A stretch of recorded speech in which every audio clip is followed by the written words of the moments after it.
Salve, rapaziada, sejam bem-vindos a mais um Resenha FC, um programa aqui do Pitaco do Bem, que te traz muita informação e lorota sobre o mundo do futebol. No programa de hoje a gente vai comentar um pouquinho sobre as semifinais que aconteceram aí da Libertadores, envolvendo Flamengo e Palmeiras, que culminaram numa final aí dos dois times brasileiros novamente. E para isso, estou aqui na companhia de dois comentaristas lindos, maravilhosos, cheirosos, um não tem cabelo. Muito obrigado aí, Pedro Oliveira, pela presença, e Rafael Fernandes. Tamo junto, meus irmãos. Fala, rapaziada, assim, muito da hora estar gravando aqui com vocês. Mais um episódio, né? E bora comentar, né? Essa classificação histórica do Palmeiras, conseguiu reverter o placar da LDU. E da classificação também muito bem encaminhada que já estava feita do Flamengo. Uma final que vai ser uma reedição, né, do que foi em 2021. Bora aí, vamos analisar essa final da Libertadores. Salve, galera, beleza? Tudo bem aí com todo mundo? E vamos falar um pouquinho aí dessa final, merecida final para os dois clubes, né? Falar um pouquinho aí de como vai ser. Bom, e para começar então, vamos falar do Flamengo, né?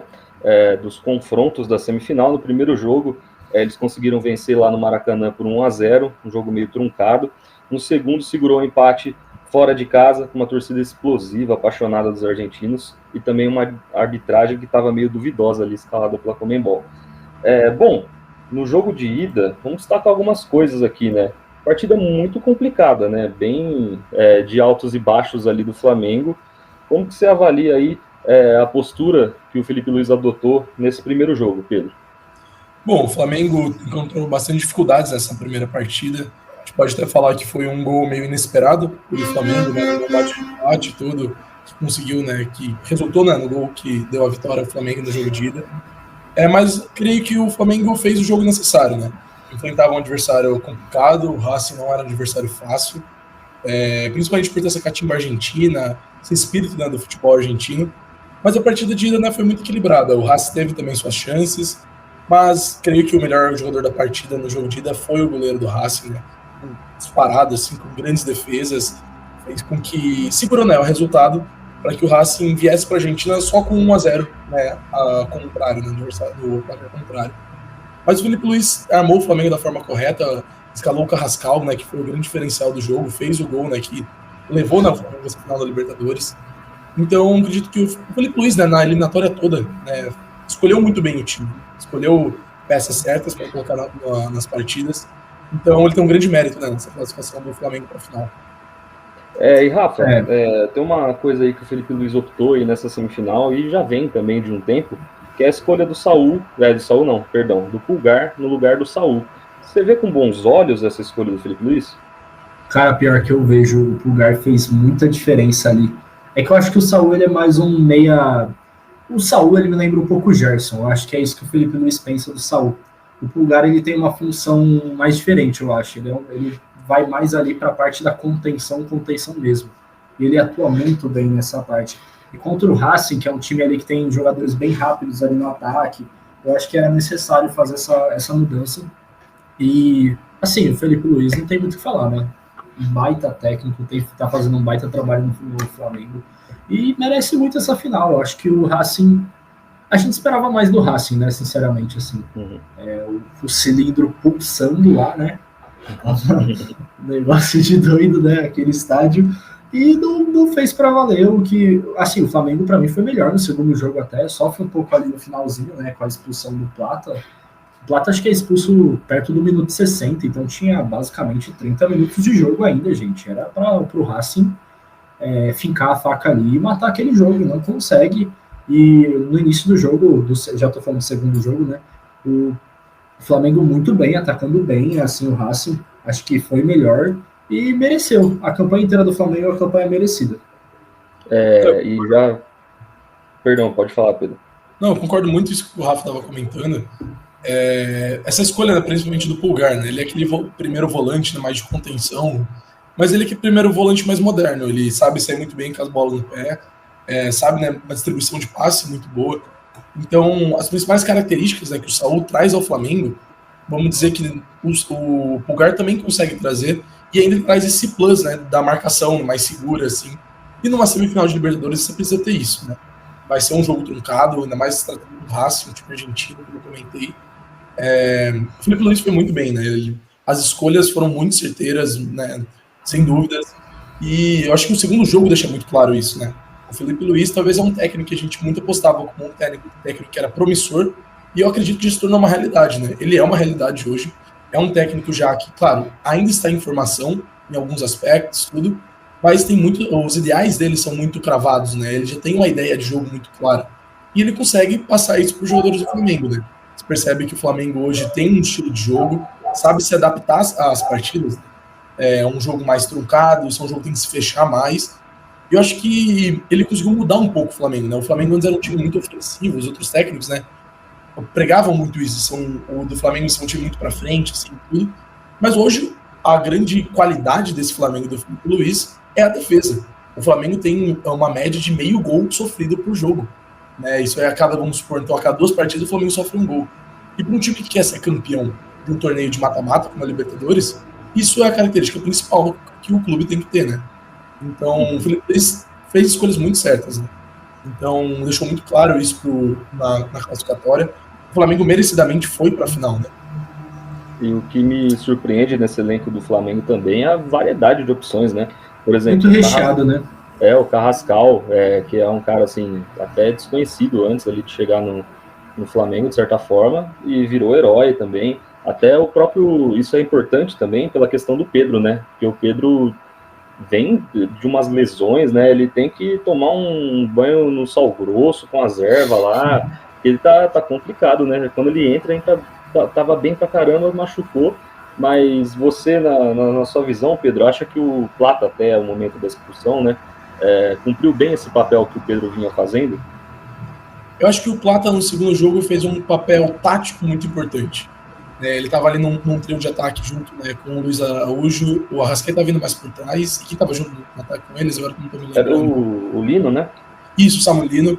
Então, ele teve um papel muito importante. Ele era aquele cara que estava puxando muito a marcação dos 2 zagueiros centrais. Ele teve esse papel importante, muito para o Luiz Araújo ter muito espaço de jogo. E eu acho que isso ficou muito claro. Porque o Luiz Araújo, no primeiro tempo da partida, tem 2 a 3 finalizações claríssimas, de chances claras de gol para o Flamengo. Passaram muito próximas, ou o goleiro defendeu. Então, até o momento da expulsão, o Plata fazia um jogo taticamente muito bom. Só que não adianta você fazer somente um jogo tático quase perfeito, se você não for um diferencial. E o Pedro, querendo ou não, era esse diferencial que o Flamengo tinha, né? Como se comentou, acho que o Pedro precisa se benzer um pouco, tacar um sal grosso, alguma coisa assim. Ele vem de muitas lesões, né? Ele não tá conseguindo ter um ritmo, uma sequência de jogos tão grandes como ele tinha nas últimas temporadas, né? Então, o Pedro é esse diferencial pro Flamengo. Ele tava sendo esse diferencial. E o Felipe Luiz, eu acho que sentiu muito essa falta de um centroavante que mais segurasse, né, a bola ali no de ataque nesse segundo jogo, né? Acho que isso... E puxando agora para falar um pouco sobre esse segundo jogo, né? Que atuação do goleiro Rossi, né, Rafa? O Rossi realmente acho que é o goleiro dessa Libertadores, baita achada do Flamengo, né? Para você, é o goleiro da Libertadores? Cara, não só o goleiro da Libertadores. Para mim, se o Flamengo é campeão, ele é o jogador da Libertadores. Eu não vejo nenhum jogador do Flamengo que esteja muito acima dele para ser o rei da América ali. Eu acho que o Rossi salva em praticamente todos os jogos, desde lá do Internacional. Nem preciso falar dos pênaltis, né? Que teve lá contra o Universitário, né? Estudiantes. Foi Estudiantes. Estudiantes, isso. O Universitário foi o Palmeiras que pegou. E agora também, né, não preciso nem falar o que o Rossi fez. É um goleiro fantástico, assim. O Flamengo não tem dúvidas do que pensar sobre o goleiro daqui a alguns anos, porque o Rossi ainda tem muita linha para queimar. E só para complementar sobre o que vocês estavam falando do Plata, eu concordo. Eu acho que o Plata ele é mais de velocidade, né? Ele é aquele jogador ali de contra-ataque.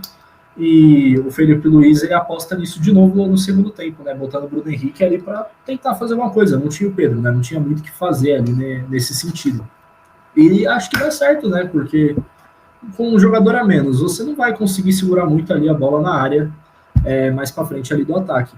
Então jogar no contra-ataque mesmo, tentar uma bolinha ali. No final nem tinha mais o que fazer.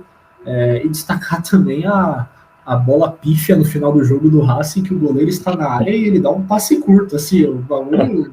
Isso aí é um negócio... Conversado? O culpado desse rolê aí é nosso querido camisa 10 Vieto, né? e veio lá do Al Hilal, super badalado para chegar jogando aqui, ficou no banco, né? Porque eu acho que a questão física também atrapalha. Ele é um jogador diferente, né? Ali do Racing, né? Os caras eles pecam muito na qualidade técnica, mas nosso querido amigo Vieto fez uma partida péssima. Ele entrou, perdeu um gol na cara lá, certo? O Rossi defendeu, mas foi em cima dele, né? Com um gol aberto lá, né? Enfim, né? Mas puxando agora para falar um pouquinho do Racing, né? É impressionante a atmosfera do estádio dos argentinos, né? É um negócio Isso é uma cultura do futebol argentino, né? A gente pega o jogo, né, da temporada passada que teve com o River Plate com o Atlético Mineiro, uma atmosfera semelhante, né, no estádio do River Plate. É uma cultura, né, do futebol argentino que eu acho que o futebol brasileiro deveria um pouco olhar com bons olhos, né? É uma pressão, é um ambiente que se cria no estádio realmente onde o time adversário se sente pressionado, se sente desconfortável, e isso ficou claro, né? O Racing conseguiu, né, trazer essa atmosfera, querendo ou não, para o jogo, só que os jogadores talvez, né, não acompanharam tanto nisso, né? E o Flamengo soube lidar, apesar de no começo ali a torcida, né, trazer aquele caldeirão, aquele ambiente, né, de muita pressão, tudo. O Flamengo, como um time experiente, soube, né, controlar bem isso. Mas a torcida argentina, acho que faltam palavras para a gente descrever ela. Né? Cara, eu acho que se tem uma forma que eles podem igualar entre aspas, tá? Porque acho que nem igualar consegue mais. Mas deixar o jogo mais parelho é com torcida, porque de resto não chegam mais, não estão perto do nível brasileiro. E os outros times dos outros países também. A altitude ajuda um pouquinho ali, né? A LDU deu uma salvada nisso. E vai nisso aí, torcida e altitude, porque de resto não chega mais. O nível brasileiro é muito acima, mas muito acima, muito acima. A diferença de investimento é bizarro, né? Eu acho isso que o Rafa tá comentando, né, da diferença. Por se tratar também de uma semifinal de Libertadores, eu acho que trouxe uma equiparada, né, no confronto. Que você pega, se for buscar, né, e comparar peças a peças, o elenco do Racing e o elenco do Flamengo, não tem nem comparações. O Flamengo era... Eu acho que dá 11-0. Exato, não, tranquilamente mesmo. Só que se a gente for pegar e comparar a atmosfera, né, que se tem nos estádios, né, tratar de uma semifinal de Libertadores, todos esses aspectos, né, fora do futebol, vamos dizer assim, faz com que uma partida, um confronto como esse, se torne mais parelho, né, se torne mais igual. Mas realmente faltou muito pro Racing. A gente olha no placar, somente 1-0, né, pro Flamengo no placar agregado. Num gol ainda, né, que saiu lá daquele jeito, né, que nós sabemos, né, um bate-rebate, a bola sobra, o Gascal finaliza, desvia ainda e depois entra. Parece que foi um gol chorado, a gente pode classificar como um gol cagado, né, às vezes. Mas, no geral do confronto, o Flamengo controlou muito bem, né? Sofreu um pouco que precisava sofrer ali na segunda partida, quando o Racing impressionou tudo, mas a diferença técnica, a diferença de investimento, deixa muito claro realmente isso. Porque, como o Rafa comentou, o Racing teve mais de 30 minutos, por volta disso, né, vamos colocar, com um jogador a mais. E parece que não mudou nada, que estava jogando os dois times com os 11 jogadores. Claro, o Racing impressionou um pouco mais, tudo, mas era só chuveirada dentro da área. Felipe Luiz, a gente vai comentar um pouco mais sobre isso. Foi muito bem nas substituições, né? Então, o Flamengo ele colocou um terceiro zagueiro, né, o Danilo ali. Então, o Flamengo soube suportar muito bem o Racing. Então, a gente percebe, acho que são esses casos que deixam claros que as peças do banco de reserva, né, diferenciam, né, os times. Porque o Felipe Luiz precisava, né, recuar mais o time por conta da situação. Ele mudou uma única peça, colocou mais um zagueiro e praticamente neutralizou o ataque do Racing. Né? O Racing não teve grandes chances ali, né, sabe que eu me lembro, uma ou duas. Claro que o Rossi também, né, como a gente comentou, acabou salvando o Flamengo. Mas essa diferença, né, deixa muito clara e deixa, né, explícita de que o Flamengo merecia estar na final. E você bem comentou aí, né, sobre as peças do banco do Flamengo. Eu acho que o Flamengo é um time que sabe muito bem mesclar entre jovens jogadores que têm a explosão física, que tem alguma diferença no quesito velocidade, drible, e ao mesmo tempo tem muitas peças experientes no elenco, né? Você vê que, por exemplo, contra o Palmeiras, quando o Léo Ortiz teve que sair, colocou o Danilo, eu pensei, assistindo o jogo, que o Danilo ia sofrer com o Vitor Roque, mas pelo contrário, ele anulou praticamente o Vitor. O Danilo é muito bom, né? Uhum. Temos ali o Danilo, o Alexandro também, e eu acho que o Flamengo é um time que demonstra muito isso. Ele consegue unir o útil ao agradável ali, e por isso está na final, né? Tá aí uma final que provavelmente tem tudo para ser histórica. Mas antes de a gente começar comentando, né, sobre o próximo jogo, tudo, só trazer um tópico da arbitragem, né? Uma arbitragem bem duvidosa, né, do jogo do Flamengo, principalmente dessa segunda partida. Não sei, né, como vocês se sentiram assistindo a partida, mas eu senti o árbitro às vezes um pouco perdido, né? Acho que a palavra é essa, é perdido. Eu nem diria perdido, eu diria que ele se fez de sonso em muitos momentos, inclusive. Sonso? Tipo, porque, tipo assim, você olha algumas faltas que ele dava pro Racing ali de disputa em bola aérea. Acontecia a mesma coisa pro outro lado. O Flamengo no ataque, o atacante vai disputar a bola aérea, ele não marca o Flamengo na defesa, quer dizer, ele não marca falta. E eu acho que a Conmebol, ela tá cansada de ver, na verdade, os brasileiros na final, né? Então, às vezes são escalados mal intencionalmente esses árbitros, né? Porque é um árbitro de Copa do Mundo, gente, entendeu? Né? Sim. Mas eu não sei dessa má intencionalidade. Caramba, palavrinha difícil. Até porque, se a gente for ver depois do vermelho que ele dá pro Plata, ele beneficia muito o Flamengo. O vermelho que ele queria dar lá na bola aérea lá de cabeça. Nada a ver, né? Nada a ver com nada. E depois 6 minutos de acréscimo, gente, muito pouco. Acréscimos é padrão Conmebol, né? Conmebol não dá... Mas muito pouco, mano. 6 minutos foi a expulsão do Plata só. E teve a outra expulsão, teve enrolação. E o atendimento médico que teve no segundo tempo, somando, né, o período que parou o jogo, foram 6 minutos e meio. Então. Fora aquele lance do tiro de meta, né? Que ele primeiro dá tiro de meta, depois dá escanteio, aí depois de acho que 1 minuto ele dá um tiro de meta de novo. Tipo, perdido. Eu acho que é o mesmo problema que acontece no Brasil. Precisa ter uma. É que é meio foda a gente falar isso. O árbitro apitou a Copa do Mundo, sim. Porém, eu acho que falta uma profissionalização ali mais regrada dos árbitros da América do Sul, né? Realmente é um negócio muito inconstante as partidas, né? Não, eu também não sei para vocês, mas para mim foi a expulsão do Plata é uma expulsão um pouco duvidosa. Não tem muitas câmeras que deixam claro se realmente ele dá um soco na genitália do jogador do Racing, tudo. Ele dá aquela apalpada boa. Normal, é padrão. Então, mas tipo assim, eu concordo. Pra mim, mão no saco é vermelho. Então, dito isso, assim, se fosse o senhor árbitro Maurício Júnior, eu teria expulsado também. Eu achei...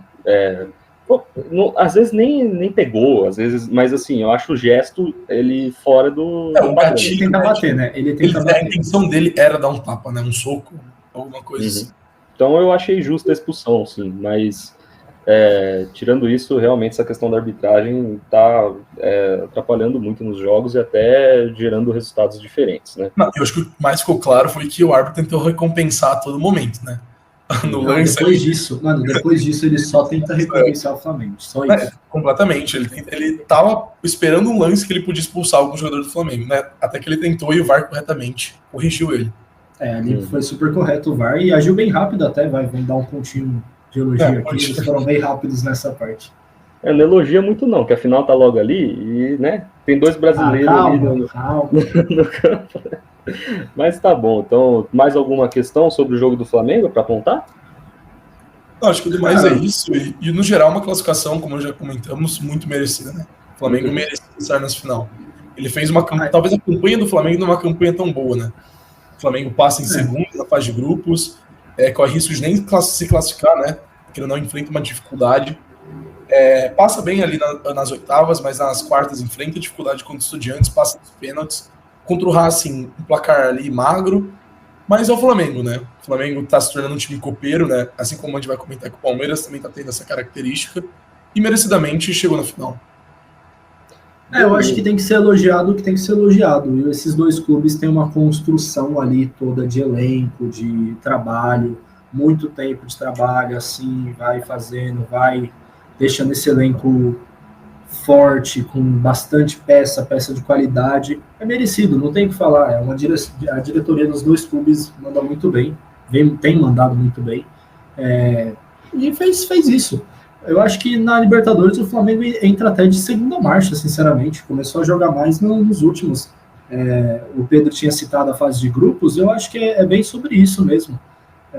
Entrou de segunda marcha ali, focando no Brasileirão, e tem dado certo, né? Tá ali na disputa junto com quem? O Palmeiras. E o Cruzeiro ali também. Então, já puxando aí o gancho do Rafa, vamos falar sobre essa segunda semifinal, né? Do nosso querido Alviverde, que foi a Quito e passou uma vergonhinha legal lá, né? Esse 3-0 inesperado aí contra a LDU, jogou muito abaixo, vamos falar um pouco sobre isso. E na volta, né, aquilo que o Abel tinha falado na coletiva, foi realmente uma noite mágica, 4-0, histórico, nenhum time tinha virado um placar de 3-0 para 4-0 na história das semifinais da Libertadores, e de um jeito que nenhum dos melhores roteiristas ali escreveriam essa virada. Bom, vamos, antes de falar, né, dessa virada histórica aí, do jogo de ida, né? Realmente um nó tático do Thiago Nunes no Palmeiras de Abel Ferreira, né, Rafa? Cara, eu acho que o que o grande técnico da LDU falou, né, o nosso querido Thiagão, falou pós-entrevista da derrota contra o Palmeiras, eu acho, não é verdade, completamente verdade, mas eu acho que parte um pouco dali, que ele disse que o Abel não sabia nem o nome dos jogadores da LDU. Eu acho que partiu um pouco disso, não que ele não sabia o nome dos jogadores, mas eu acho que esperava menos, sabe? Esperava, vamos fazer... Sim, subestimou. Vamos fazer um confronto normal ali, tentar segurar um 0-0, 1-0 até da LDU, a gente resolve no Allianz. E descarrilhou, porque a LDU veio estudando muito bem o Palmeiras. Eu acho que o Abel não escala tão bem o Palmeiras, pensando ali na tática da LDU, e toma um 3-0 merecido. A LDU fez por merecer o primeiro jogo, e foi o que foi. Não, eu concordo muito com o Rafa, né? Eu acho que não sei se a gente consegue cravar isso, mas talvez o Abel subestimou um pouco se ele deu no jogo de ida. Estava de um time mais fraco, né? Se for comparado com o outro confronto. Não era esperado para ele estar nessa semifinal, né? Mas merecidamente chegou lá. Então talvez o Abel entrou tipo, né? Era entre jogos difíceis, né? Complicados de Campeonato Brasileiro. Ele tentou, acho que, ter uma ideia de vamos administrar um pouco o resultado, voltar com 0-0. 1-0, né, para a LDU, que para ele estava de bom tamanho, e o jogo virou o que virou, né? Que a gente já sabe, né, o que aconteceu. O Thiago Nunes realmente deu um nó tático no Abel. O Abel tentou fazer aquele jogo mais posicional, de marcação de homem a homem, e a LDU passou andando, né? Caminhou em cima do Palmeiras, né? Talvez nem caminhou, correu em cima do Palmeiras, né? Porque o Palmeiras estava caminhando. O primeiro tempo dele. Principalmente um tal de Rafael Veiga aí. Depois cansou, viu? Não, próximo jogo. Mas só continuando, passou em cima do Palmeiras, né? A LDU tava com uma intensidade muito mais alta do que o Palmeiras entrou no jogo. E o primeiro tempo foi um primeiro tempo, acho que histórico, né? Realmente, eu acho que na história da Libertadores, né? O Palmeiras jamais tinha sofrido 3-0 no primeiro tempo na história da Libertadores, e muito menos na Abel. Então, não era esperado esse resultado. No segundo tempo, o Abel tenta, né, arrumar um pouco o time ali. O Palmeiras ainda está muito desatento. Né, ele tem várias chances de fazer gol. E a gente pode até falar, né, de que eu acho que o 3-0 ficou barato para o Palmeiras, né? Eu ia até falar sobre isso. As pessoas criticaram muito aí o Carlos Miguel, que para mim não teve culpa em nenhum dos 3 gols, mas se não fosse o Carlos Miguel, poderia ter sido o maior placar, né? Teve 2 defesas pelo menos ali importantes, né? Então, puxar para falar um pouquinho também dessas escolhas aí do Abel, ele errou ali no Veiga, na altitude, como o Rafa pontuou, mas eu também acho que o principal erro dessa partida foi entrar com uma linha de 4 atrás e o Murilo de titular, porque o Murilo não vem bem, essa é a verdade, né? Desde que se lesionou no Mundial, ele tá um pouco abaixo, né? Não, eu concordo muito com isso. O Murilo não vem fazendo uma boa temporada, né? Não é mais aquele Murilo de quando chega no Palmeiras. Pode ser que as lesões estejam atrapalhando um pouco ele, né? A gente não dá para cravar que realmente esteja isso. Mas o Abel errou, né? A escalação do Abel no primeiro jogo é completamente errada. Não é uma peça, 2, 3, ele erra uma escalação de 4 ou 5 jogadores. E talvez o esquema tático que ele quis usar não foi o melhor, né? É um jogo de altitude, O Palmeiras está vindo com um jogo mais propositivo, né? Essa maneira de um jogo mais propositivo, de um jogo mais para frente, muito toque de bola, tudo. Um jogo na altitude. Talvez ali jogar com 2 atacantes, ainda com 2, né, alas ali, como o Palmeiras está jogando, com um quarteto ofensivo, assim. Era talvez disso colocar a mão na cabeça e pensar, poxa, é uma semifinal de Libertadores. Preciso mudar um pouco do meu esquema tático para se adaptar, da forma que ele fez no jogo de ontem, né? Ele realmente se adaptou para o jogo de ontem. Mas, comentando ainda sobre a primeira partida, foi uma formação errada. Entrar com o Murilo não foi uma boa opção. O Emiliano também completamente perdido no jogo, né? Perdido, não tem o que falar, né? Ele não acertou nada na partida, nada. Ele estava mal nos passes, mal nos desarmes, posicionamento em campo péssimo. Parece que ele piorou o jogo do Andrés, parece. Né? O Andrés, que vem fazendo boas partidas pelo Palmeiras, ele conseguiu piorar o companheiro dele de marcação de meio de campo. E o Veiga, acho que a gente não tem que nem comentar, né? É até engraçado a gente falar agora, né? Porque o Veiga ontem, né, decidiu a partida, mas o jogo de ida foi uma partida péssima, pífia. Acho que essa é a palavra, uma partida pífia do Veiga. O Abel falou na entrevista, né, pós-jogo, de que a intenção de entrar com o Veiga era para ter mais cadência, era um jogador de maior experiência em Libertadores, alguma coisa assim.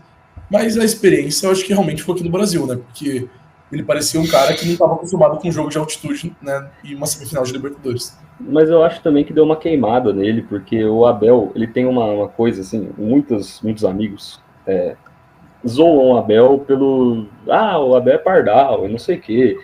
O Abel, ele coloca jogadores em posições diferentes. Por exemplo, o Veiga é um meia ofensivo, quase um segundo atacante ali. E o Abel escalar o Veiga de ponta direita comprometeu muito a tática o esquema tático na função ali do Kelvin de lateral direito, porque ele é um lateral bom, mas que não marca bem. O Kelvin ataca bem.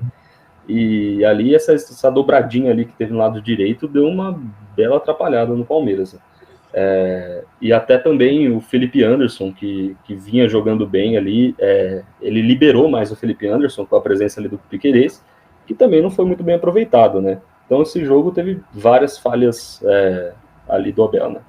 Não, o Abel quis pediu, né, para o Veiga fazer o que o André estava fazendo, né, sendo o quarto homem de meio de campo, quando o Palmeiras ainda estava jogando com o Evangelista, e muito do que o Alan vinha fazendo, que o Maurício está fazendo, né, nos últimos jogos também, de ser aquele quarto homem de meio campo ali que volta para ajudar muito o lateral, que recompõe, né, fecha o cara formando, né, um trio de meio de campo na hora de defender. Mas o Veiga não fez isso, né? O Veiga estava completamente perdido. O lateral da LDU, né, dançou e andou em cima dele. Parecia um corredor livre. E até mesmo o Kelvin, né? A gente tem que comentar um pouco sobre isso. Ele chega muito bem no Palmeiras, faz uma partida espetacular contra o River Plate na Argentina, de almanaque, realmente. Eu acho que lá ele firma realmente o nome dele no time titular do Palmeiras, né? Tanto é que ele começa a ter maior sequência no time titular. Mas, realmente, a partida de ida lá contra a LDU, na altitude, ele completamente perdido, né? Toma uma bola nas costas, o primeiro gol da LDU, ele desarma, é um desarme que ele faz em direção ao campo de defesa, e depois ele não consegue acompanhar o cara, ele não chega, o jogador da LDU recupera a bola, né, rola para dentro da área, e o outro atacante da LDU faz o gol, né? Então, o lado direito do Palmeiras foi muito falho, né? Tava muito abaixo. E a gente pode considerar isso como levar, né, esse déficit muito na conta do Abel, né?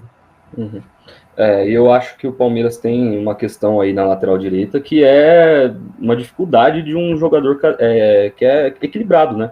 O Kelvin ataca muito bem, cria muito bem, tem um passe bom, mas ele defende mal. O Giai é o contrário. O Giai, ele defende muito bem, e no ataque ele parece realmente assim o João Bobo do Globo Esporte 2010 lá. Não consegue fazer uma jogada direito, não passa direito. Pessoal aí que tá acompanhando o Pitaco, eu quando jogava bem, assim, bola, né, eu era lateral. E eu fico indignado com o posicionamento do ataque do Giai. Ele não passa uma direito. Ele não recompõe direito. É um negócio meio triste de assistir. Mas eu acho que o Abel tem que saber a hora de usar um ou outro, né? Eu acho que o Marcos Rocha? Nossa, não, nem fala nesse nome.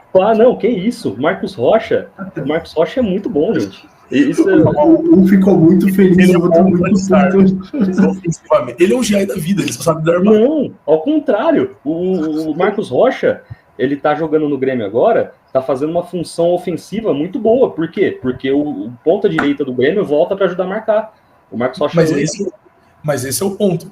Se o Palmeiras jogar com o Kelvin, né, que é um cara muito ofensivo, se esse cara que tá na direita recompor, da mesma forma que o Felipe Anderson recompõe, ajudando o Piquerez, o time do Palmeiras vai estar equilibrado, porque o Kelvin dificilmente vai ficar tomando bola nas costas, que é o grande déficit dele, né? A dificuldade dele é em recomposição, principalmente em contra-ataques, essas coisas assim. E vai ter a grande qualidade dele, que é um jogo com a bola no pé, ele de visão ampla para frente do campo na situação de ataque, onde ele pode armar, fazer triangulações, né, com pontos meio-campistas. Então, acho que isso que falta, né? Um jogo que seja mais equilibrado ali pro lado direito. Uhum. Bom, vamos puxar para falar um pouco da volta, mas só para afirmar aqui minha tristeza que eu sofro com o lateral direito GI, né? Mas tudo bem, vamos lá falar um pouquinho da volta agora, né? E a frase que define essa volta é: o Palmeiras de Abel Ferreira não precisa provar mais nada. São 5 anos de um trabalho sólido. A torcida que pede fora Abel é burra, com toda falta de respeito. Gente, não tem condição. Esse movimento fora Abel é algo que foge da normalidade, assim. É um técnico que é histórico, é o melhor técnico da história do Palmeiras e fez aí a mágica acontecer. O pacto funcionou, né, Pedro? É uma partida de almanaque, realmente, do Palmeiras. O Abel começa a escrever já essa história na coletiva de imprensa no jogo no Equador, né? Onde ele fala de que 90 minutos no Allianz Parque é muito tempo. Ele busca, né, a frase do Cristiano Ronaldo, né, na partida de Champions, onde o Real Madrid toma 2-0 do Wolfsburg na Alemanha, e o Cristiano Ronaldo fala que 90 minutos no Bernabéu é muito tempo. Ele parafraseia isso, traz, né, pro Palmeiras essa frase, e eu acho que é realmente o que define, né, essa classificação. O Abel soube trabalhar o mental dessa equipe e falou que era possível, né? Ele trouxe essa ideia de que realmente era possível fazer isso. E eu sinto que ele comentou tanto sobre isso e ele falou de forma tão incisiva de que até os jornalistas começaram a acreditar. Se olhava na imprensa durante a semana, tudo, diversos jornalistas falando que o Palmeiras ia virar. E talvez, né, olhando uma partida de 3-0 assim, vendo o histórico da LDU, que a LDU passa pelo Botafogo nas oitavas, ganhando o jogo de ida, né, no Equador, passa pelo São Paulo nas quartas, metendo 2-0 no São Paulo no jogo de ida, e na volta não sofrendo nenhum gol, e vem, né, para São Paulo agora na semifinal, um placar favorável de 3-0. A LDU é um time muito consistente, e o Abel conseguiu, com a retórica dele, trazer essa ideia de que realmente era possível. Então, a primeira semente, vamos dizer assim, ele plantou ainda lá no Equador, de que era uma coisa possível, viável, e o restante é história, né? É histórico. O que aconteceu ontem no Allianz Parque vai entrar para a história.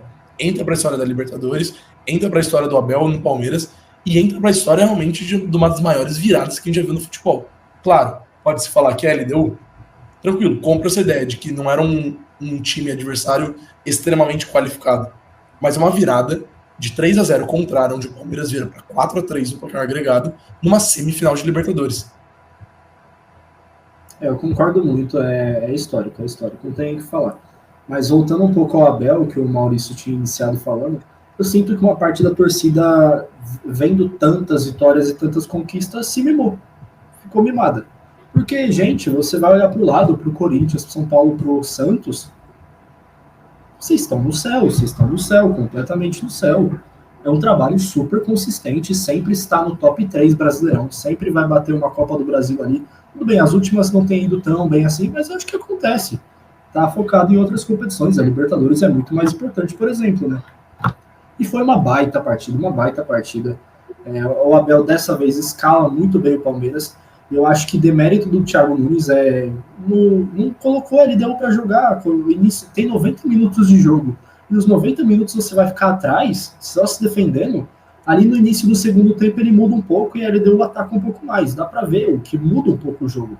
Mas só foi o quê? Uns 15 minutos? O resto do jogo a LDU inteira pra trás. E é isso mesmo. O Abel fala isso na coletiva e eu acho que é muito verdade. Se tem um time que poderia fazer essa virada é o Palmeiras. E talvez o Flamengo, que são os dois que estão na final. Eu acho que isso só reflete como os dois trabalhos são muito consistentes e são muito fortes. O Palmeiras é um time muito forte hoje em dia, tem um elenco absurdo, tem um técnico absurdo e que poderia sim fazer isso.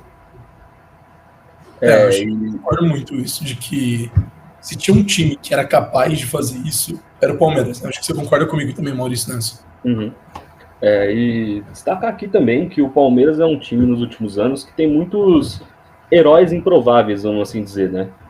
Você vê na partida de ontem mesmo, na hora que saiu a escalação, eu fiquei muito em dúvida com a escalação do Sousa, por exemplo, porque o Felipe Anderson vem fazendo partidas ótimas, ele é uma peça fundamental no esquema do Palmeiras, e aí eu estranhei. E dito isso, ele foi lá e fez o primeiro gol, né? Então, por exemplo, o Fux mesmo, que chega meio na dúvida aí, para mim o Fux é titular absoluto do Palmeiras e não tem o que fazer, tem que comprar esse homem, mandar quem que é o Atlético pediu mesmo? O Caio Paulista. Gente, Caio Paulista e Mikael que vão embora para longe do Palmeiras. O Fux, muito mais a diferença em pouco tempo, né? E também o último destaque aí dessa partida que foi o Alan. Espetacular a partida do Alan. Muito bom, fantástico. Muito bom jogador, muito bom jogador. Mas sem palavras pro Alan. Mas uma jogada do Palmeiras que surge aí, que decide jogos grandes, né? Antes, né, a gente teve Hendrick, a gente teve o Gabriel Jesus na campanha de 2015, o Estevão, que talvez não fez partidas assim na Libertadores, em jogos tão decisivos, mas em partidas do Campeonato Brasileiro ele era um diferencial, mas faltou acho que palavras realmente para o Alan, né? A partida de ontem do Alan é descomunal. A gente pega as notas aqui dele do SofaScore, ele tem notas mais altas que a do Veiga. Ele fez uma partida de uma nota de 9.1 para um cara que fez uma assistência, uma puta de uma assistência, inclusive no cruzamento ali pro gol do Sousa, e sofreu um pênalti. E é um pênalti onde a jogada toda é dele, né? Não tem nenhum jogador do Palmeiras que ajuda. Ele recebe uma bola na linha de fundo, trabalha, dribla, recupera essa bola, dribla outros dois jogadores da Leão que estão ali na bandeirinha do escanteio, vai em direção à área e sofre o pênalti, né? É uma jogada onde a qualidade individual, né, esse refino do jogador, foi totalmente diferencial. O Palmeiras hoje está classificado para a final da Libertadores muito por conta desse jogador e muito por conta de uma partida de almanaque dele, né? Uma partida onde ele realmente colocou no bolso. Ele parece um jogador experiente, onde ele chega e fala: joga a bola em mim que eu vou decidir, sabe? Eu senti isso muito ontem com o Alan. A confiança dele era alta, né? Ele passava essa confiança para o Palmeiras. Ele era o grande diferencial da partida, porque se a gente for analisar, ele era o único jogador do Palmeiras de drible, né? Uhum. É que a gente olha, o Palmeiras teve em torno de 13 a 14 dribles. Ele executou 10. E é um cara que realmente e tem um diferencial ainda, né? Em comparação ao Hendrick e ao Estevão, ele já está para completar 22 anos. Não é mais um molequinho igual era o Hendrick Estevão, e o Abel, inclusive, pediu ontem na coletiva: gente, deixem esse cara no Palmeiras, porque ele pode fazer muita diferença nas temporadas futuras, conforme ele amadurecer. Não, e só um outro ponto, é curioso muito essa história do Alan, né? Talvez muitos torcedores do Palmeiras, ou torcedores de outros clubes que gostam de futebol e acabam acompanhando outros clubes também, o Alan não era um jogador na base assim, de grande destaque. Ele era um reserva da base, ele jogava ali como um 8, jogou como um 10 também, mas nunca jogou como um ala, como um beirada de campo, né, como um meia mais à direita, né, no campo. E o Abel foi assistir um jogo, né, do Sub-20, assistiu alguns treinos e se encantou com o Alan. E perguntou para os coordenadores da base e tudo, de por que esse jogador não tinha tanto destaque, né? Ele começou a jogar mais no último ano dele de Sub-20, então até antes ele, era um jogador comum, onde em vários momentos o Palmeiras considerou em liberar ele, né? Usar como moeda de troca, vender, como até mesmo o Abel comentou sobre isso. E ele vira o que virou no elenco profissional, né? Ele faz uma Copa do Mundo de Clubes muito boa mesmo, onde eu posso até falar que ele foi o grande destaque, né, do Palmeiras na Copa do Mundo. Claro, o Paulinho foi o grande atleta, né, que decidiu tudo, mas o Alan, né, surge como essa surpresa, né, vamos dizer assim. E desde então ele vem fazendo atuações muito consolidadas, né, muito boas, ele tem uma queda de rendimento, mas quando precisa num jogo decisivo, o Abel confia nele e ele recebe essa confiança do Abel e coloca o jogo embaixo do braço, né? Uhum. E até vamos destacar aqui também um grande jogador da história do Palmeiras que está numa temporada em declínio, mas que ontem foi a peça-chave para essa virada, que foi o Rafael Veiga, né? Chamou a responsa, foi lá, fez o gol, uma jogada de muita calma dentro da área, bateu o pênalti. E, Rafa, você acha aí que o Veiga, apesar da baixa aí, deve seguir no Palmeiras nos próximos anos, né? Cara, eu acho que se o Abel seguir, ele tem que seguir. Ele é um porto seguro do Abel ali. Eu acho que muitas vezes a gente pensa só no jogo em si, né? Ali no campo e bola o que está acontecendo. Mas eu acho que o Veiga, ele é um jogador que ele ultrapassa todo esse campo e bola. Ele é um jogador para ser um paizão ali. Não que ele seja velho, mas ele é um dos caras ali que esteve com o Abel o tempo inteiro, né? Então ele funciona como isso. Ele é um pai ali do elenco. O Abel fala isso ontem, né?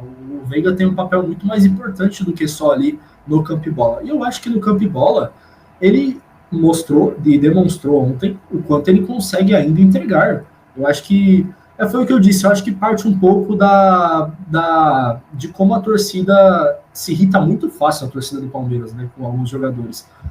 Porque tudo bem, o ano realmente é abaixo, tem que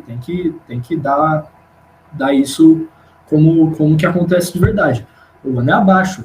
Porém, o jogador pode ter os problemas. Ele pode ter um problema, pode estar tendo um problema em casa, pode estar tendo um problema físico e etc. No jogo da ida da LDU, a altitude atrapalha. E realmente tem jogadores que não são feitos para jogar na altitude. Eles têm problemas físicos com altitude. Acontece. E hoje não, né? Ontem ele entrega um jogaço, um jogo assim de gala.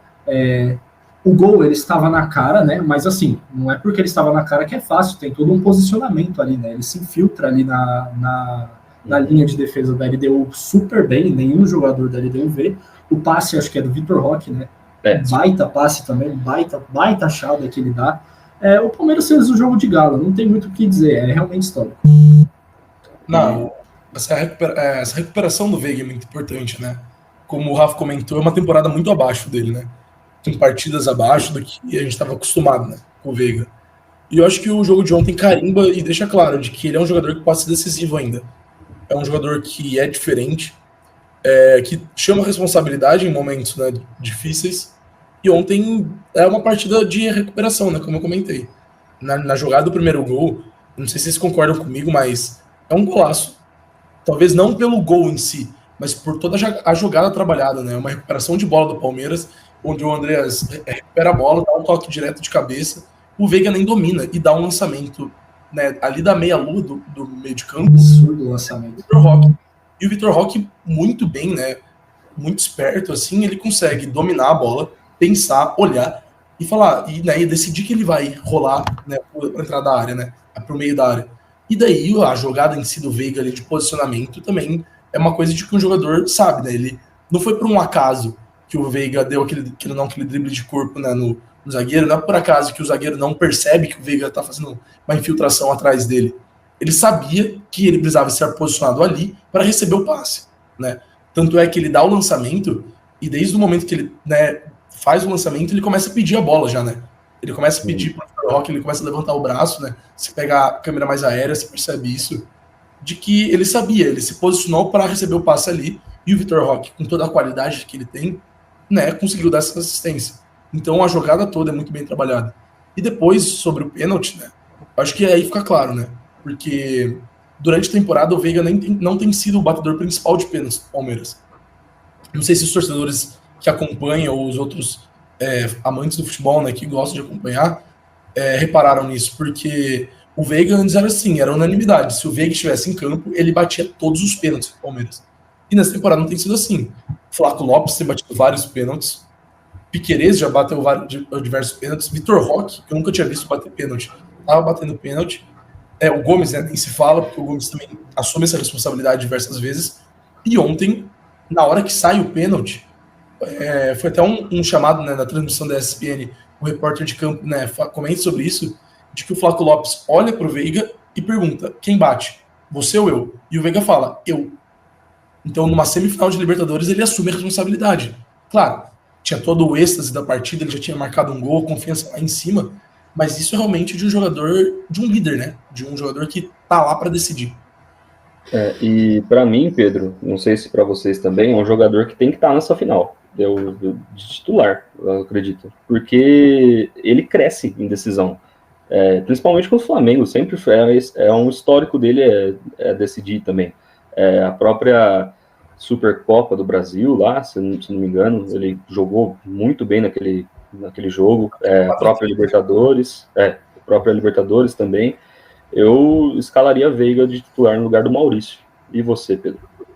Não sei ainda. O Maurício tem feito uma temporada muito boa também.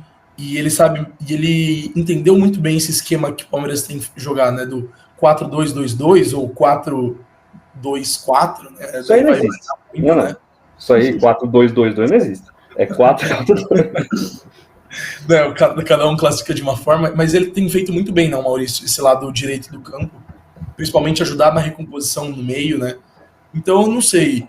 Eu sinto que o Veiga entendeu o papel dele hoje no Palmeiras. E ele é um jogador que não reclama de estar no banco de reservas, né? Então, talvez um jogador para entrar e decidir ele no segundo tempo, entrar ali por volta de uns 15 a 20 minutos do segundo tempo, é uma peça muito boa, né? Hoje que a gente fala que o Flamengo tem um elenco muito recheado e de que peças que estão no banco podem entrar e decidir, eu sinto que o Veiga, com confiança, é exatamente essa peça. Né? E ontem ficou claro, né? Ele entra e decide. Ele, né, pega a bola e joga um futebol onde realmente parecia o Veiga do passado, né? Parecia o Veiga de 2020, 2021, ali em 2022 ele jogando muito ainda, 23 ele já começa a ter um declínio, mas ainda mantendo, né, um nível muito alto. Então a gente viu esse Veiga do passado. Então, para a final, eu não sei, né? A partir do momento, agora com um olhar mais de torcedor, eu concordo muito com você de que o jogo com o Flamengo é muito especial, né? Ele é decisivo, né? A final da Supercopa foi muito claro quando ele faz 2 gols, né? Até mesmo a primeira final da Supercopa, quando ele faz, né, aquele gol no drible no Ilharão, depois de pênalti. Nem se fala o gol dele na final de Montevidéu, né? Da Libertadores. Então, não sei, né? Sendo bem sincero, mas eu fico tranquilo que esse problema não é meu, esse problema é do Abel. Eu confio nele para ele tomar essa decisão e que, né, decida pela melhor peça. Eu concordo com o Pedro. Eu acho que talvez no segundo tempo ali ele caiba melhor. Tem que esperar também, né? Tem tempo até lá, vai ter muitos jogos ainda. Talvez esse tenha sido o jogo de recuperação. Nos próximos vai entrar bem, pode voltar a ser titular e ir entrando bem, e na final, titularidade. Mas vendo tudo que aconteceu da temporada até esse jogo, eu acho que eu iria também com ele na reserva ali, esperando para o segundo tempo. Até porque o Flamengo é um time muito rápido, então talvez no primeiro tempo o Veiga sofra um pouco com isso. Maravilha, então, para finalizar o bloco, queria declarar todo o meu amor ao Abel Ferreira aqui, muito obrigado por ter feito um torcedor feliz ontem. Eu, geralmente, nos programas aqui, eu tento me ausentar da opinião. Aqui, assim, realmente, não tem muito como, né? Vou ser clubista mesmo. Mas, inclusive, ali, falando um pouco sobre essa final, queria fazer uma certa projeção aqui. Na minha cabeça, se a final fosse semana que vem, o Palmeiras ia ganhar. Mas como não é assim que funciona... Não sei se o Palmeiras ia ganhar. Da onde você tirou isso? Do meu coração. O Palmeiras entrava talvez com favoritismo. Isso, mas como não é... Pelo jogo sim. Mas como não é, como é daqui a um mês, queria saber de você, Rafa, se você acha que essa final vai ser uma partida eletrizante, igual foi a da Supercopa, ou se vai ser um jogo truncado, meio de estudo ali. Mano, é difícil pensar isso, porque ao mesmo tempo que o Felipe Luiz pode propor um jogo ali super de velocidade, querendo atacar, ele pode vir com o Simeone na mente, jogar todo mundo para trás e só no contra-ataque, ser truncado. Eu acho que vai depender muito, viu? Se a gente for pensar no retrospecto de Flamengo e Palmeiras, o último jogo, vai ser um jogo eletrizante. Vai ser ali gol, porradaria não sei, espero que não. Bem que ia ser legal. Para de mentir, mas eu acho muito que tem a porradaria. Não, acho que não. Brasileiro contra brasileiro, acho que vai mais a tranquilidade. Por mais que tenha surgido uma rivalidade de fato, né? Ontem um jornalista pergunta para o Abel se o Flamengo é o maior rival do Palmeiras. Eu acho que se a gente for brincar ali de tirar o Corinthians, sim, porque, querendo ou não, uma partida contra o Corinthians é diferente. Não vai ser o Flamengo que vai vai ocupar esse espaço. Mas se a gente for pegar o retrospecto de anos, né, de quem vem batendo final, rivalidade, primeiro e segundo lugar, é Flamengo e Palmeiras. Então é um jogo de grandes rivais. Não sei se vai ter briga, eu acho que vai ser um jogo eletrizante.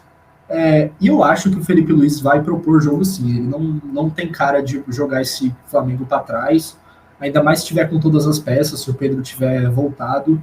E só uma pitadinha ali, o Andréas Pereira tem que ser titular. Não, isso é unanimidade. O Andréas vai ser titular. A não ser que ele tenha um problema. Se Deus quiser, ele vai escorregar.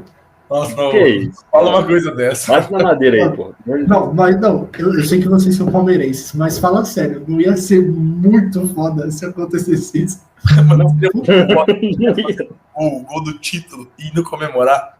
Tá, se ele faz o gol do título também é muito foda, Agora, só voltando, né, o que a gente estava comentando sobre essa final, fazendo algumas projeções. Para mim, uma final tem tudo para ser um pouco diferente do que tem sido as últimas finais de Libertadores. Claro, tem toda aquela atmosfera de pressão de se tratar de uma final, um jogo mais truncado, assim. Mas por se tratar de um Palmeiras e de um Flamengo que tem jogado mais com um jogo mais, né, propositivo, né, vamos dizer assim, tem tudo para ser um jogo mais eletrizante, sim. Se a gente for comparar a última partida que teve, né, no Campeonato Brasileiro, foi 3-2, né? Um jogo onde realmente foi eletrizante. E eu acho que isso parte muito do novo modelo de jogo do Palmeiras. Né? O Palmeiras tem jogado, né, um jogo mais para frente, com triangulação, com passes mais rápidos, e o Flamengo já tem esse estilo, né, esse DNA por natureza. Então o Felipe Luiz, eu acho que vai entrar com um time muito consistente, um time bem informado, vamos dizer assim, no sentido de que vai manter essa defesa sólida que ele tem, talvez de manter esses números, né, de 0,57 gols sofridos por jogo, mas é Flamengo, né? Se tratando de Flamengo, vai ser um jogo para frente, vão ser atacantes muito bem qualificados, que vão querer buscar o gol a todo momento, e o Palmeiras também vai buscar o gol, né? Talvez o maior embate que a gente vai ter nessa final é entre a dupla de ataque do Palmeiras e a dupla de defesas, né, do Flamengo, né? Com o Léo Pereira e com o Léo Ortiz.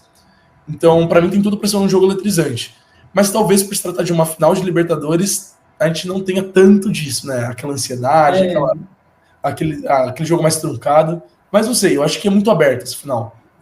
Realmente, eu acho que pode cair para qualquer lado. Agora, deixando meu lado de torcedor completamente de lado, para mim é 50-50, sendo bem sincero. Hoje, o Palmeiras classificou com um jogo histórico ontem. Talvez no momento o Palmeiras tenha jogado um futebol mais encantador, a gente pode colocar assim. Mas é uma final de Libertadores, é uma rivalidade que cresceu muito nos últimos anos. Talvez o Flamengo seja, né, hoje, o maior rival do Palmeiras. Claro, esquece a rivalidade de clássicos, derby, sim, né? De jogos que geram mais esse jogo mais pegado, esse jogo mais disputado. Realmente, né? Esse grande pedra no sapato do Palmeiras é o Flamengo, né? Tirando o Corinthians. Então tem tudo para ser uma final muito boa, né? Uma final onde o torcedor de fora, né, tirando a torcida do Flamengo e tirando a torcida do Palmeiras, tem tudo para apreciar uma boa partida de futebol. E tirando um pouco também meu lado de torcedor aqui, que eu tô muito porquinho maldito nesse episódio aqui, né, agora falando um pouquinho mais sério, eu acho que tirando, claro, o Corinthians, como o Rafa falou, é o grande clássico brasileiro hoje. Flamengo e Palmeiras vem travando uma batalha aí desde a chegada do Abel, né? E a final tem tudo para ser bonita. Eu espero que seja bonita, que seja um espetáculo para o futebol, né? E vai ser um negócio bem bonito de se ver, porque são dois times que, apesar de ter esquemas de jogo diferentes, é inegável que são os futebols é bonito, hein? Os futebols, sei lá como que fala, mais plásticos aí da América Latina, né? O Flamengo, além da defesa sólida, tem um meio de campo muito consistente, né? E com várias alternativas ali de jogadores, um ataque muito rápido. A gente vai ver aí, tomara que seja um jogaço de bola, né? E para puxar agora, falar um pouquinho sobre, para finalizar aqui o nosso episódio, declaração, né, de ontem do presidente da CBF, Samir Chaoud, sobre a possibilidade de transferir essa final de Lima, no Peru, para o Brasil. Ele falou que... Vocês estão de sacanagem, né? Em Lima, no Peru. Mas é onde que é o país? Tem muito o que falar, né? Mas enfim, ele falou que iria sugerir, né, a Conmebol, se os clubes brasileiros concordassem, dessa transferência para a partida ser lá em Brasília, no estádio Mané Garrincha. Como que você vê, com que olhos você enxerga essa possibilidade, Pedro? Então, eu acho que por se tratar de uma competição da Conmebol, essa decisão é muito difícil, né? Hoje a Conmebol já lançou o primeiro, né, post, anunciou na final, com um vídeo aéreo do estádio lá em Lima, tudo. Mas realmente, a situação ali em Lima não é uma situação tranquila. Tá, né, enfrentando problemas, né, de segurança pública. Então, talvez ter uma final de Libertadores, um evento tão grande assim, na cidade, talvez não seja a melhor decisão. E por se tratando de uma final brasileira, a ideia de trazer a final aqui para o Brasil é uma boa saída. Realmente, eu olho com bons olhos, mas eu acho que dificilmente a CBF vai aceitar, né, essa decisão. O presidente da CBF ontem, da CBF, da Conmebol, acho que o Conmebol vai aceitar isso, né? Mas o presidente da CBF ontem, em entrevista, até comentou que se for uma vontade dos clubes, a CBF vai apoiar. Só que, sendo bem sincero, não sei se é a vontade dos clubes. Não sei se é interessante, porque vai perder um pouco desse espírito da final da Libertadores, né? Se a ideia é que fosse uma final única num campo neutro, o Mané Garrincha vai continuar sendo um campo neutro, isso sim. Mas a final vai estar sendo aqui no Brasil, né? Então, claro, são dois clubes brasileiros, tudo. Mas, sei lá, eu sinto que para ter essa atmosfera de uma final de Libertadores, claro, se todo o ambiente estiver favorável, claro, né? Se tiver um estado de calamidade na cidade, né, de Lima, tem que se transferir da final, né, sem dúvidas, para o Brasil ou para qualquer outro país. Mas se tiver tudo certo, tem que se manter a final lá. Eu acho que deve ser mantida, até porque a gente sabe, né? Tem todo esse negócio de patrocínio, negócio de show antes da final. Isso já está tudo combinado, já está tudo em contrato. Trazer para o Brasil é outra coisa. Eu acho que para os torcedores, obviamente, fica melhor, né? É mais barato você ir para Brasília do que para o Peru. Mas já grandioso Peru. Mas muito difícil mudar. Eu talvez concorde, eu nem sei se é de tanta vontade assim dos clubes. Porque, gente, ingresso vai vender, né? Óbvio, é uma final de Libertadores, vai lotar o estádio.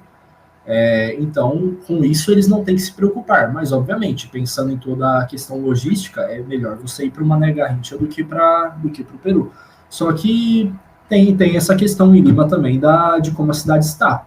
Porém, ainda tem um mês, né, para se resolver tudo isso. A Conmebol com certeza vai trabalhar nisso. E eu acho que, assim, o post que eles fizeram já entrega que não vai ser. Pode pedir que não vai dar, já tem tudo combinado, vai ser isso aí mesmo. Então, eu estava analisando, olhando um pouco sobre isso hoje de manhã, e realmente o estádio lá que vai sediar a final já foi entregue à Conmebol. A Conmebol já está, né, organizando todo o estádio, questão de gramado, ao redor do estádio, limpeza, né, realmente das arquibancadas, tudo, né, deixando preparado, né, para realmente receber a final. Até porque tem menos de um mês, né? E talvez essa mudança né, cause um transtorno, né? Não para os clubes, né? Porque para os clubes, realmente, eles vão fretar um avião, vão para o Peru ou vão para Brasília. Então, isso acho que pouco importa para os clubes, sendo bem sincero, nesse sentido de logística. É claro, viagem é muito mais perto, tudo. Mas principalmente para a questão dos torcedores. Aqueles torcedores fanáticos que têm condição, muitos já compraram as passagens, né? Sabendo que o Flamengo classificou na quarta, o Palmeiras ontem classificando, né, diversos torcedores já compraram as passagens, como o Rafa comentou, essa questão de show, patrocínio, isso já está tudo fechado. E talvez você ter que mudar a sede, né, da final, simplesmente por uma questão de maior interesse dos clubes, né, que estão nessa final, talvez não faça muito sentido, considerando essas outras questões externas do futebol. Uhum.